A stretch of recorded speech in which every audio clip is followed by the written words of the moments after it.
Hello everyone, it is I7s. This is Brute Force Guide for Oxygen Not Included, Module 5.0, Basic Automation. The point 0 of this one will just be talking about very super fundamentals about automation, so I'll just call it the basics. In Oxygen Not Included, there's a lot of things that you could do with a lot of buildings, which is great. Buildings can be on and off because of power, but you can also turn them on and off by using automation. We're going to start really simple, and if you are used to Redstone from Minecraft, to be blunt, it's pretty much like that, but a little bit more complex in some ways. So we're going to start with the very first thing right here, which is a signal switch. I consider it the first thing, but we're going to start with it, and the automation wire. Before going too far, with automation, you can research it right here where it says computers. This is at the bottom of the research tree, at least in Oxygen Not Included spaced out. You will oftentimes also find other things for automation within different sections. So like with liquids, if you go down this way, and right here, you can find a hydro sensor, as well as other things like a liquid pipe element sensor. All of these sensors, especially if it says anything about sending a green signal or red signal, is related to automation. Going back to what we already built earlier with the signal switch and the automation wire, we're going to go over some things with it real quick. Right now, the signal switch is in the on position. You could tell because it's green. This means that the automation wire is also green. You can also tell that when you are building with automation, that the green part right here is what's coming out, and then this white part is what's going in. So if we connect it straight across, it opens the door. And then if I press this, it'll close the door. Automation does not need to be triggered by duplicates. It happens, as it implies, automatically. For me, one of the best ways that I use automation is to detect certain things that I'm looking for. We're not going to go through all of the things in point 0 of this module with automation, but as we go along with this module, we'll talk about more complex things, but with the idea that this is for new players. So we will only be talking about automation, and I'll give you in future modules examples that I use in my working colony. So the best way to look at automation is simply being like, okay, is this going to be on like this or off like this? By detecting what you want. In the signal switch case, it's simply going on and off. But some of these sensors are a little bit more complex. Right now there's oxygen, and it's about 972 grams around, as well as on the space of this auto sensor. It says it right here as well. It gives you the option of above and a below. At above 1,000 grams, it'll take what was green. Now I'm going to unpause. And it turns it red. It's because there is the oxygen around. Any gas really, doesn't have to be oxygen. Any gas around it is not above 100 grams. If I switch it to below, it'll turn green, and you can see it right here, green. And so if we connect it here, it's now open. If I say above, it's now closed. I use this one as well. This is the thermo sensor. It is meant to be put in a well, it can be put in any place. I tend to put it in liquids, but it gauges the temperature around. So right now, it is 25 degrees Celsius-ish around the thermosensor. And so if we look at it, it is off. And the reason why it's off is because it's set to below 7 degrees, but currently it's 26. However, if I click above, it'll go from red to green. So let's bring it up here. I'm going to build it like this, build it like this. This will now introduce another piece, the automation wire bridge. Essentially, like with other bridges, it just goes over something else.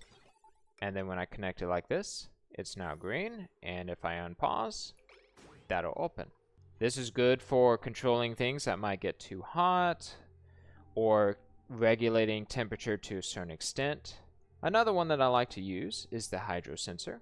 This essentially detects if there's liquid up to a certain extent.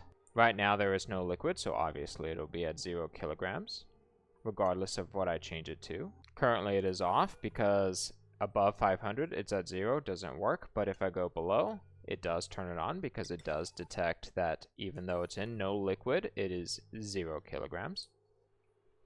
However, if I build it here, and we just look at it, it's currently registering that there's 1,010 kilograms of water in this area. So if I did 1,050 and above that, and you can see it like this as well, it's off. So just to be consistent, we're gonna first close this, and then we're gonna put this right here, and we're gonna bring it over this way, and boom. Now that one's on because it is detecting below 500 kilograms of liquid, of water in this case. But now we're going to close the door. Boom. In module 4.1, we will go over some more specific automation things, like I like using liquid pipe element sensors and stuff like that. For now, this pretty much plays with the basic idea that I wanted to show you, which is some of these basic pieces can easily be used and incorporated in your base to detect different things. I'll show you one application that shouldn't be too complex. We have this long pipe right here, and it's connected to this. Alright, I'm going to put a liquid vent right here, and unpause. So the water is making itself its way down here. And let's pretend that this is part of your colony and you want to store water in this area, which is great. It's a great idea, you know. But you got a problem. If it raises up past this tile, it can spill out. I'll show you. Hold on. There we go. I've added some water. If it goes past this tile, it'll spill out. That is not ideal. And now you have something adding water. So what can you do about it? Well, what you can do is let's pause it real quick. I am going to destroy this right here. I'll add back the water. You're going to want to go down to hydro sensor. Let's put it right here. We are going to delete the wire, a part of it. We don't need this part for this experiment. And as you can tell, the liquid vent has a spot that you can go in. You can insert it in. So we're going to go like that. And then what you're going to do is I choose a more safe number in case something happens. But I believe if this row of tiles of water is at 1,000 kilograms, it'll spill over. So to be safe, what I'm going to do is I'm going to tell this automation to send a green signal if it is below a certain number. So first we're going to load it up right here. And what we're going to do is we're going to send a green signal if it's below 500. So what it should do, if I'm thinking correctly, I get the colors mixed up. Boom, it closes it. Okay, so what has just happened is the water kept flowing and it kept increasing the amount of water that is on this tile right here with a hydro sensor.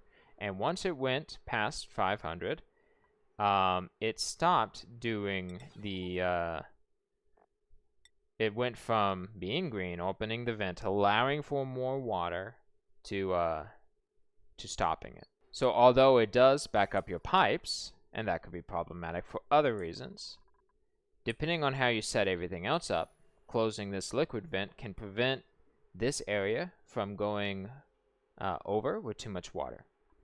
So that pretty much covers this section about the basics of automation. In the next one, we're going to be talking about some other examples. As I said, we're going to be looking at more of the niche pieces that I still use, like liquid pipe element sensors. We're going to go ahead and put them here. I don't really use these. This could be useful. We'll keep them together. So liquids. Vents also have them as well, and I do use those. Gas pipe element sensors. Maybe the temperature. I don't really use them all that much. And then in the next one, we would talk about NOT gates and AND gates. This is where things get a little bit more complex, but not too much. But for now, we're going to end it here. And if you guys have any questions, just leave them in the comments. We'll tackle them and learn this together. I'm Sevens, and I'll see you guys in the next one.